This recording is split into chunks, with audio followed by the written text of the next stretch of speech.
गेल्या 5 वर्षात राज्याच्या राजकारणात सतत काही ना काही राजकीय घडामोडी घडतायत। लोकसभा असेल, राज्यसभा असेल, विधान परिषद या सगळ्याच निवडणुका अत्यंत चुरशीच्या झालेल्या आहेत। प्रत्येक निवडणुकीनंतर राज्याच्या राजकारणाचा पोत बदललेला दिसतो। या सगळ्या गोष्टीला आताच्या विधान परिषद निवडणुका सुद्धा अपवाद नाहीयेत।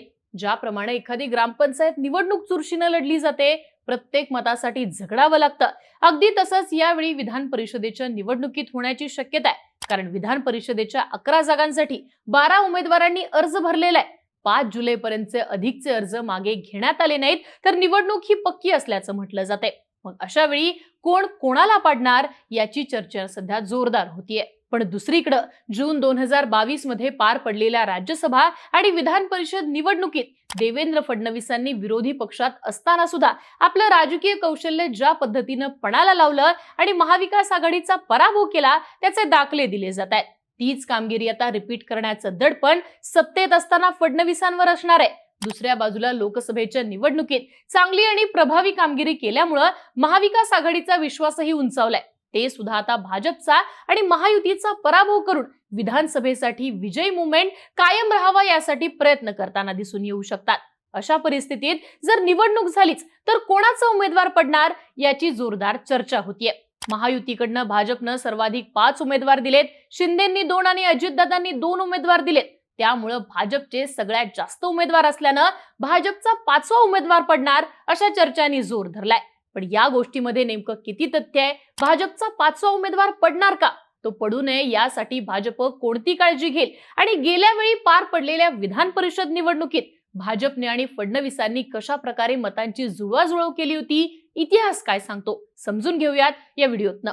नमस्कार, मी आरती आणि तुम्ही बघताय बोल भिडू।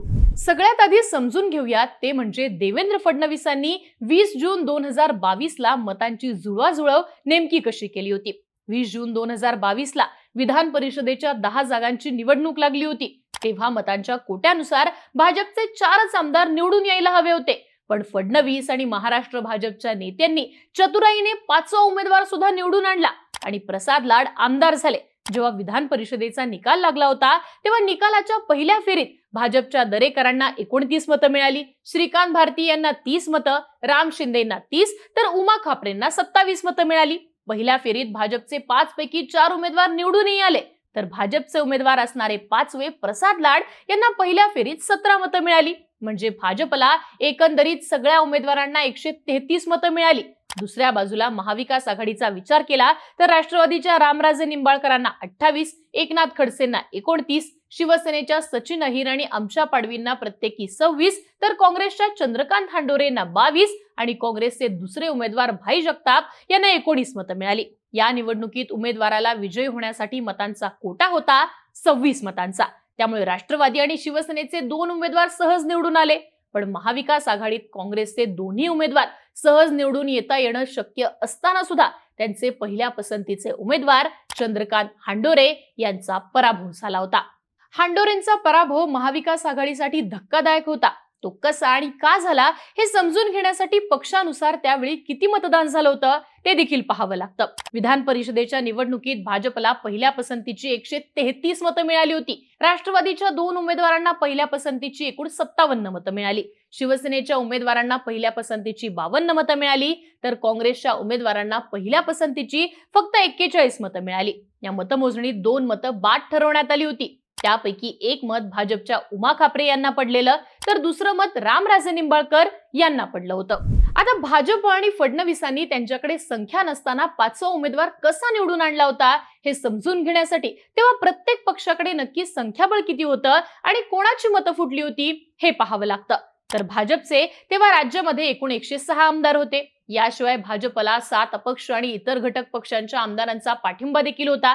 त्यामुळे भाजपचं एकूण संख्याबळ 113 झालेलं। विधान परिषदेच्या निवडणुकीत भाजपला पहिल्या पसंतीची 133 मतं मिळाली होती। यात भाजपच्या बाजूने झालेलं एक मत बाद झालं होतं। म्हणजे 113 आमदार असताना सुद्धा 20+1 अशी एकूण 21 अधिकची मतं आपल्याकडे वळवण्यात फडणवीसांना यश आलं होतं। पण मग भाजपला मिळालेली अधिकची 21 मतं कोणाची होती? तर तेव्हा शिवसेनेच्या आमदारांची एकूण संख्या होती 55, त्यापैकी त्यांना पहिल्या पसंतीची 52 मतं मिळाली होती। म्हणजे सेनेच्या पहिल्या पसंतीची 3 मतं दुसरीकडे वळवली गेली। त्यानंतर राष्ट्रवादीच्या आमदारांची संख्या होती 53, त्यापैकी फक्त 51च आमदारांनी मतदान केलं होतं. पण राष्ट्रवादीच्या उमेदवारांना पहिल्या पसंतीची तब्बल 57 मतं मिळाली होती. यात रामराजेंना मिळालेलं एक मत बाद झालं होतं. म्हणजे राष्ट्रवादीला अतिरिक्त 6+1 अशी 7+ची मतं मिळाली होती. आता काँग्रेसबद्दल बोलायचं झालं तर त्यांच्या उमेदवारांना पहिल्या पसंतीची केवळ 41च मतं मिळाली. त्यापैकी 22 मतं हांडोरेंना मिळाली तर 19 मतं भाई जगतापांना मिळाली. काँग्रेसकडे तेव्हा 44 आमदार होते.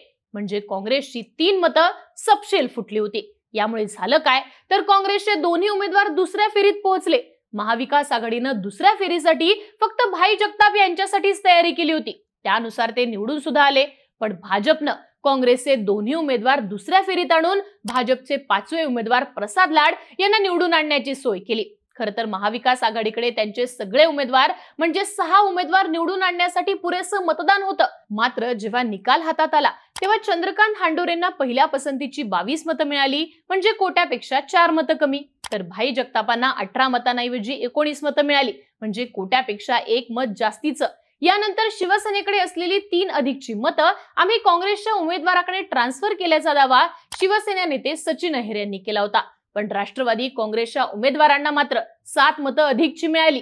विजयासाठी मतांचा कोटा 26चा असताना राष्ट्रवादीचे काही आमदार अनुपस्थितीत असताना रामराजेंना 28 मतं तर एकनाथ खडसेंना 29 मतं मिळाली. रामराजेंना मिळालेलं 1 मत बाद झालं. त्यामुळे राष्ट्रवादीच्या 2 उमेदवारांना 7 मतं अधिकची मिळाली. ही मतं काँग्रेसच्या उमेदवाराला ट्रान्सफर झाली नाहीत आणि त्यामुळे महाविकास आघाडीनं मतांचं योग्य नियोजन केलं नसल्यानं काँग्रेसच्या उमेदवारांचा पराभव झाला असं सांगितलं जातं. आता अशाच पद्धतीनं जून 2022 मध्ये पार पडलेल्या राज्यसभेच्या निवडणुकीत सुद्धा भाजप आणि देवेंद्र फडणवीसांनी महाविकास आघाडीची जवळपास 10 मतं फोडली होती. पण त्यावेळी फुटलेली मतं ही अपक्षांची होती. कारण राज्यसभेच्या निवडणुकीत आमदाराला आपलं मत पक्षाच्या व्हीपला दाखवायचं असतं. तरी सुद्धा फडणवीसांनी महाविकास आघाडी सोबत असणारी 10 मतं फोडण्यामध्ये यश मिळवलं. त्यामुळे भाजपला आणि महायुतीला आता सुद्धा असा विश्वास आहे की यावेळी सुद्धा फडणवीस हे मतांची जुळवाजुळव करतील. त्यावेळी विधान परिषदेच्या निवडणुकीत भाजपला जी अधिकची 21 मतं मिळाली होती ती शिवसेना, राष्ट्रवादी किंवा काँग्रेसची नसून छोटे पक्ष आणि अपक्षांची आहेत असा दावा महाविकास आघाडीच्या नेत्यांकडनं तेव्हा करण्यात आला होता. पण यापैकी अनेक अपक्ष आमदार हे सरकारमध्ये मंत्री होते. त्यामुळे त्यांची सगळीच्या सगळी मतं फुटली असं म्हणता येऊ शकत नाही. अशा वेळी संशय घेतला गेला तो काँग्रेस, राष्ट्रवादी काँग्रेस आणि शिवसेनेच्या आमदारांवर. आता या निवडणुकीनंतर राज्यामध्ये जी काही बंडाळी झाली, ज्या काही घडामोडी घडल्या त्या पाहता कोणत्याच आमदारांच्या मतांची आता सुद्धा शाश्वती देता येत नाही. त्यामुळे तेव्हा फुटलेली मतं ही कोणाची असू शकतात असं आपल्याला म्हणता येतं. थोडक्यात 2022 मध्ये जर देवेंद्र फडणवीस विरोधी बाकांवर बसलेली असताना आणि त्यांच्याकडे संख्याबळ नसताना ते 5 उमेदवार निवडून आणू शकतात, तर यावेळी तर त्यांच्याकडे सत्ता आहे. ते स्वतः राज्याचे उपमुख्यमंत्री आणि गृहमंत्री आहेत. याशिवाय ते राज्य भाजपचे सगळ्यात मोठे नेते आहेत. अशा वेळी ते त्यांचा 5वा उमेदवार पडणार नाही याची पुरेपूर काळजी घेताना दिसतील. त्यासाठी साम, दाम, दंडभेद सगळ्या नीतींचा वापरही केला जाऊ शकतो. कारण आता जर विधान परिषदेला भाजप पराभूत झाली किंवा भाजप पराभवाच्या छायेत आहे हे जर लोकांना दिसून आलं तर ते भाजपला परवडणार नाहीये. सोशल मीडियामुळे नरेटिव्ह बिल्डिंग सुद्धा जोरदार सध्या चालू असल्याची टीका फडणवीस करतायत.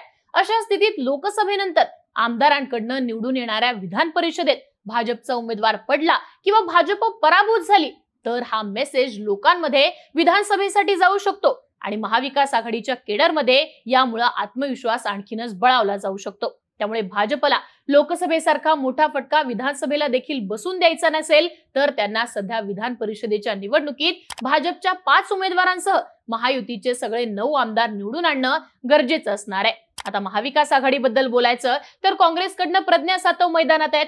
त्यांना निवडून आणण्यासाठी काँग्रेसकडे पुरेसा कोटा सुद्धा आहे. पण शरद पवार गट पुरस्कृत जयंत पाटील आणि ठाकरे गटाचे मिलिंद नार्वेकर यांना मैदानात उतरवून महाविकास आघाडीनं निवडणुकीत रंगत आणली आहे. जरी या दोघांना निवडून आणण्यासाठी पुरेशी मतं शरद पवार आणि ठाकरेंकडे नसली तरी मिलिंद नार्वेकर आणि जयंत पाटील या दोघांचेही सगळ्याच पक्षातल्या आमदारांशी मैत्रीपूर्ण संबंध आहेत. त्यामुळे महाविकास आघाडी निर्धास्त आहे. दुसरीकडे एकनाथ शिंदेंनी देखील लोकसभेला तिकीट कापलेल्या भावना गवळी आणि कृपाल तुमाने यांना परिषदेवर पाठवण्याची पूर्ण तयारी केली आहे. पण अजित पवार गटात मात्र दगाफटका होण्याची भीती वर्तवली जाते. शरद पवारांनी आमदार आपल्याकडे परतणार असण्याचं वक्तव्यही केलं होतं.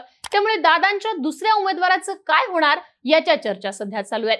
भाजपबाबत बोलायचं तर त्यांचे 5ही उमेदवार निवडून आणण्यासाठी महाराष्ट्र भाजप अग्रेसर असणार आहे. त्यामुळेच नक्की कोणाचा उमेदवार पडणार, कोणाचं नियोजन परफेक्ट बसणार याकडे सध्या सगळ्यांचंच लक्ष लागलेलं आहे. तुम्हाला काय वाटतं? देवेंद्र फडणवीस 2022 प्रमाणे आपली चाणक्य नीती दाखवून विधान परिषदेचं गणित जुळून बाजी मारणार, की यावेळी महाविकास आघाडी त्यांना चेकमेट करणार?